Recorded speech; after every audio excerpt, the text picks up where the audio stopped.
जी, तो अगर हमारे पास सर्वाइकल रीजन की पेन के साथ पेशेंट प्रेजेंट करेगा तो सबसे पहले हमने उसकी डिटेल हिस्ट्री लेनी है। उसकी पेन के aggravating factor, relieving factor, severity और ड्यूरेशन को हमने आइडेंटिफाई करना है।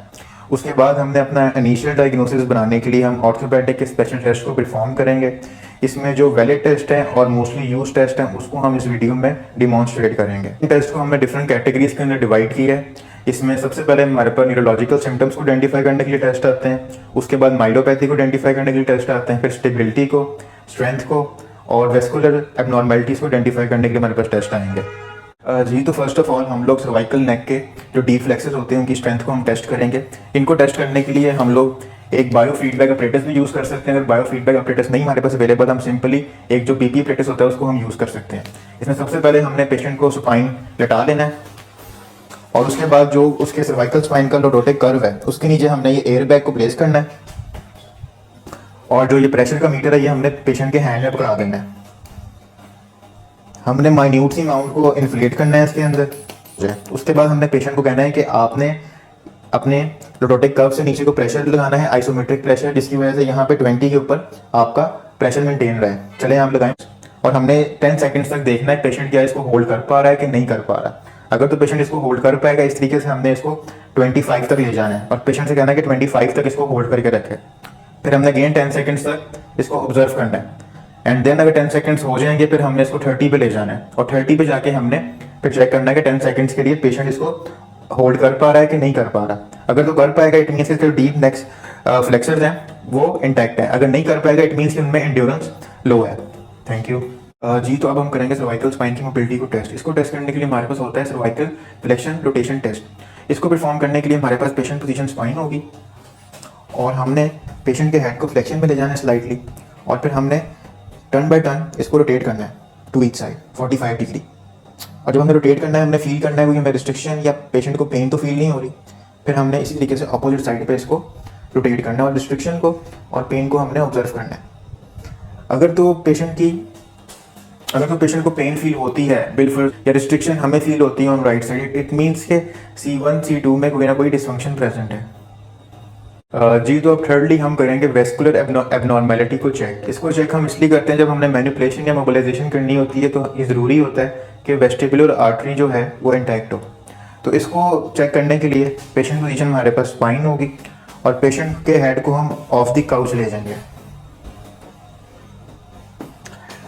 एंड उसके बाद हमने इसको एक्सटेंशन में ले जाना है। एक्सटेंशन में लेके जाने के बाद हमने सबसे पहले लेफ़्ट साइड पे रोटेशन करनी है और 10 सेकंड्स के लिए होल्ड करना है और पेशेंट से पूछना है कोई डिजीनेस या वर्टाइगो उसको फील हो रहा है।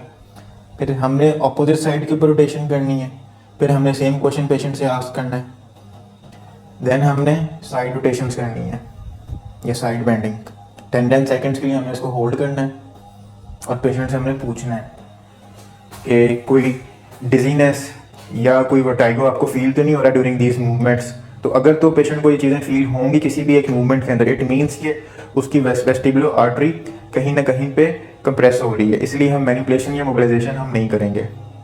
ऑन फोर्थ हम टेस्ट परफॉर्म करेंगे माइलोपैथी को चेक करने के लिए। माइलोपैथी तब हमारे पास होती है जब स्पाइनल कॉर्ड का कंप्रेशन प्रेजेंट होता है, तो उसके सिम्टम्स को चेक करने के लिए हम ये टेस्ट परफॉर्म करते हैं। तो इसमें हमारे पास टेस्ट आता है रोम्बक टेस्ट। इसमें पेशेंट पोजीशन आपके पास स्टैंडिंग होगी और सबसे पहले पेशेंट ने अपनी आइज़ को ओपन करना है और सिंपली स्टैंड करना है और हमने इसकी ओरिएंटेशन को चेक करना है कि पेशेंट की बॉडी स्विंग तो नहीं कर रही।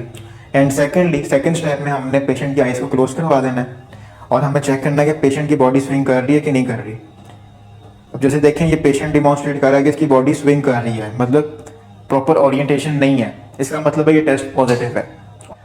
जी, तो ऑन फिफ्थ अब हम चेक करेंगे न्यूरोलॉजिकल सिम्टम्स को चेक करने के लिए टेस्ट। इसमें सबसे पहले हमारे पास आता है ब्रेकियल प्लेक्सस कंप्रेशन टेस्ट। इसमें सिंपली पेशेंट पोजीशन आपके पास सिटिंग होगी और थेरेपिस्ट उसके बिहाइंड खड़ा होगा। आपने सिंपली इधर सुपरा क्लेविकुलर फोसा के अंदर कंप्रेशन देनी है फॉर 20 to 30 सेकेंड्स और पेशेंट से हमने पूछना है कि उसके सिम्टम्स जो हैं जो उसको पहले महसूस होते हैं न्यूरो के रिलेटेड वो एग्रीवेट हो रहे हैं कि नहीं हो रहे। अगर वो एग्रीवेट हो रहे होंगे it means there is a problem. Thank you. जी, तो अब न्यूरो के अंदर हम करेंगे secondly brachial plexus tension test. इसमें सिंपली आपने पेशेंट के हैंड्स को इस तरीके से एबडक्ट करके एंड एल्बोज को फ्लेक्स करके उसके हेड्स के पीछे रख देना है आपने और फिर आपने पेशेंट से पूछना है कि आपके जो सिम्टम्स हैं वो एग्रीवेट हो रहे हैं कि नहीं हो रहे। अगर तो ये एग्रीवेट हो रहे होंगे इट मीन्स के देयर इज़ प्रॉब्लम। बेसिकली इस पोजीशन के अंदर हमारे जो ब्रेकियल प्लेक्सस की नर्व रूट्स हैं वो टेंशन के अंदर आ जाती हैं। जब टेंशन के अंदर आती हैं और पेशेंट के सिम्टम्स एग्रीवेट करते हैं it means there is a neurological deficit. Thank you. जी तो ऑन थर्ड अब हम परफॉर्म करेंगे न्यूरोलॉजिकल सिम्टम्स को चेक करने के लिए डिस्ट्रैक्शन टेस्ट। इसको हम परफॉर्म करते हैं टू आइडेंटिफाई कि नर्व इम्पेजमेंट प्रेजेंट है कि नहीं है। इसमें पेशेंट पोजीशन हमारे पास सिंपली स्पाइन होगी और हमने पेशेंट के हेड को इस तरीके से पकड़ना है कि हमारी जो फिंगर्स हैं ऑसिपिट्स के ऊपर और जो हमारे थंब है वो मैंडिबल के ऊपर, और हमने डिस्ट्रैक्शन देनी है सर्वाइकल स्पाइन के ऊपर। उसको हमने मेंटेन रखना है और पेशेंट से हमने पूछना है जो उसको सिम्टम्स पहले न्यूरो के रिलेटेड महसूस हो रहे थे वो अभी भी हो रहे हैं कि नहीं हो रहे। अगर तो उसको पेशेंट के सिम्टम्स हैं वो नहीं महसूस होते इट मीन्स के प्रेशर उठ गया है स्पाइनल रूट्स के ऊपर से और हमारा ये डिस्ट्रैक्शन टेस्ट पॉजिटिव है। एक मॉडिफिकेशन है जिसमें हम स्पेसिफिकली C5 C6 की इम्पेजमेंट को चेक करते हैं। तो इसमें हमने पेशेंट की नेक की डिस्ट्रैक्शन करनी है जैसे हमने पहले की थी। साथ में हमने पेशेंट को कहना है कि अपने आर्म को एबडक्ट कर ले और हमने एबडक्शन को मेंटेन रखना है। अगर इसके बाद पेशेंट के सिम्टम्स रिलीफ हो रहे हैं इट मीन के स्पेसिफिकली C5 C6 के ऊपर इम्पेंजमेंट है नर्व रूट की। जी तो अब न्यूरोलॉजिकल सिम्टम्स को चेक करने के लिए ऑन फोर्थ हम परफॉर्म करेंगे सर्वाइकल कंप्रेशन टेस्ट। इसको हम कहते हैं फोरामिनल कंप्रेशन टेस्ट भी। ये हम तब परफॉर्म करते हैं जब पेशेंट की पेन रेडिएट करती है down the neck to the arm. ठीक है, इसको परफॉर्म करने के लिए 3 स्टेप्स होते हैं हमारे पास। ठीक है, सबसे पहले तो आपने न्यूट्रल पोजीशन के अंदर पेशेंट को बैठाना है, उसकी नेक भी न्यूट्रल होनी चाहिए। आपने सिंपली कंप्रेशन देना है। जब आप कंप्रेशन देंगे आपने पेशेंट से पूछना है उसका पेन एग्रीवेट तो नहीं कर रहा या इंक्रीज तो नहीं हो रहा। फिर आपने सेकंड स्टेप के ऊपर जाना है। इसमें आपने पेशेंट की नेक को एक्सटेंशन में ले जाना है एंड देन कंप्रेशन को अप्लाई करना है एंड देन आपने पेशेंट से असेस करना है कि कोई उसको पेन रेडिएट एग्रीवेट तो नहीं कर रहा। अब इसका थर्ड स्टेप, इसमें आपने एक्सटेंशन में जाना है, फिर साइड बेंडिंग में जाना है। साइड बेंडिंग आपने उस तरफ करनी है जिस साइड पे पेशेंट के सिम्टम्स एग्रीवेट होते हैं। तो मैंने इसकी साइड बेंडिंग राइट साइड पे की है। अब मैं कंप्रेशन दूंगा। कंप्रेशन में आपका ध्यान रखना है आपने एक्सटेंशन को मेंटेन रखना है और मैंने पेशेंट से पूछना है कि इसके अब सिम्टम्स एग्रीवेट तो नहीं कर रहे। अगर तो एग्रीवेट करेंगे इट मीन्स के हमारे यहाँ पे नर्व इम्पेजमेंट है। और अगर किसी पहले स्टेप के अंदर एग्रीवेट कर जाते हैं मतलब सिर्फ सिंपली कंप्रेशन देने पे एग्रीवेट कर जाते हैं न्यूट्रल पोजीशन, हमने इससे आगे टेस्ट को परफॉर्म नहीं करना, हमने वहीं पे स्टॉप कर जाना है और ये टेस्ट पॉजिटिव होगा उस स्टेज पे ही। जी तो सर्वाइकल असेसमेंट के अंदर हम न्यूरोलॉजिकल सिम्टम को चेक करने के लिए अपर लिम्ब की जो नर्व है उनका टेंशन टेस्ट को परफॉर्म करेंगे। सबसे पहले हम मीडियम नर्व को चेक करेंगे। इसमें पेशेंट पोजीशन हमारे पास स्पाइन होगी एंड सिंपली हमें पेशेंट का जो आर्म है उसको हमने एब्डक्ट कर लेना है और इस तरीके से एक्सटर्नली रोटेट कर लेना है हमने उसके आर्म को। फिर हमने फ्लेक्शन में लेके जाना है with the wrist in extension. ठीक है, अब यहाँ पे इस टाइम पे इस पोजीशन में इसकी मीडियम नर्व जो है वो एक टेंशन के अंदर। अगर हमें मजीद टेंशन देनी होगी हम पेशेंट की नेक को साइड फ्लेक्स करवा लेंगे और अगर इस टेंशन के दौरान पेशेंट के सिम्टम्स प्रोवोक होते हैं इट मीन्स कि there is a dysfunction present.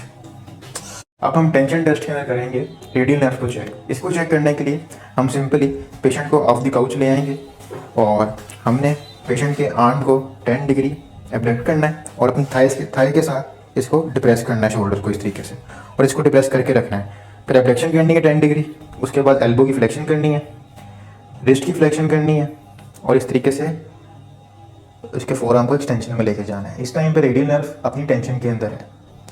अगर हमने इसको मजीद टेंशन में लेके जाना है तो हम पेशेंट से कहेंगे कि साइड बेंडिंग कर लें और फिर हम ये प्रोसीजर रिपीट करेंगे।